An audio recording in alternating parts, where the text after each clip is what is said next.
Kita ketemu lagi dengan topik kali ini adalah tepat janji. Spesifiknya adalah tepat janji pada diri sendiri. Pasti kita sering kan PHP-in diri sendiri. Itu namanya kita tidak mencintai diri sendiri. Padahal kita sering bilang, aku tuh cinta banget sama diri sendiri. Itu bohong kalau kita masih suka PHP diri sendiri. Coba dipikirkan. Kira-kira janji-janji apa pada diri sendiri yang sering banget nggak ditepati? Kalau aku olahraga. Jadi pada saat aku pengen olahraga setiap minggu sampai hari ini pun olahraga jalan terus tapi belum konsisten. Dan itu PR berat aku, yaitu olahraga. Nah, yang membuat kita sangat mudah mengingkari janji kita pada diri sendiri karena apa coba? Satu, biasanya itu nggak ada yang tahu kalau kita janji tidak ditepati. Karena kan hanya kita yang tahu. Yang kedua, nggak ada yang ngehukum. Karena nggak ada yang tahu dan hanya kita yang tahu, nggak ada yang ngehukum. Yang ketiga, ya udah, kita merasa pembiaran. Jadi kita akan lanjutkan dengan janji lagi yang lain dan kita tidak ditepati. Efeknya itu bukan cuma untuk diri sendiri loh. Efeknya berkepanjangan. Kemana? Kepada karakter kita kemudian. Jadi dalam kita nanti berkomunikasi dengan orang lain, jika kita makin sering membohongi diri sendiri, makin sering tidak tepat janji pada diri sendiri, maka kita pun akan secara tidak sadar juga akan sering tidak menepati janji pada orang lain. Karena apa? Karena tepat janji pada diri sendiri adalah perilaku-perilaku kita yang kita lakukan yang menjadi perilaku dan habit dan karakter. Nah, karakter baru inilah yang akan diterjemahkan dan akan dijabarkan ke dalam perilaku kita terhadap orang lain. Jadi kalau kita mau menjadi pribadi yang disiplin, pastinya kita harus tepat janji pada diri sendiri. Ketika kita berani melakukan janji dan berani menepatinya tanpa ada orang yang melihat, Anda sudah mulai masuk ke dunia disiplin.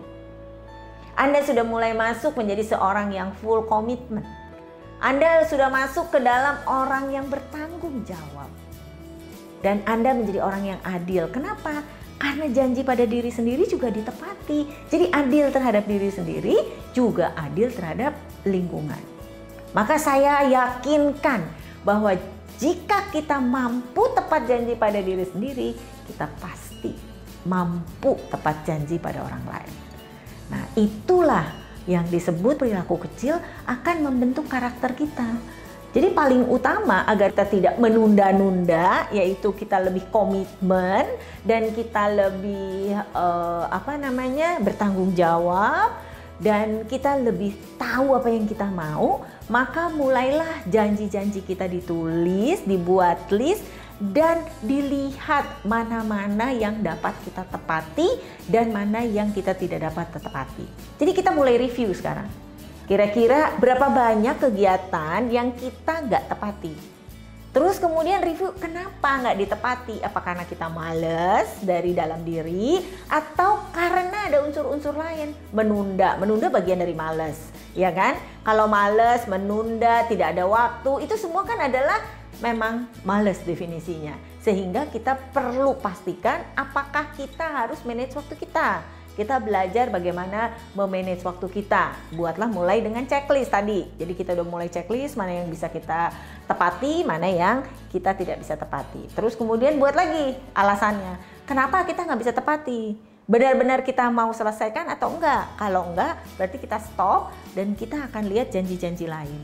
Maka kita tidak bisa langsung janji itu ditepati 100%. Perlahan tapi pasti kurangi janji-janji terhadap diri yang tidak ditepati.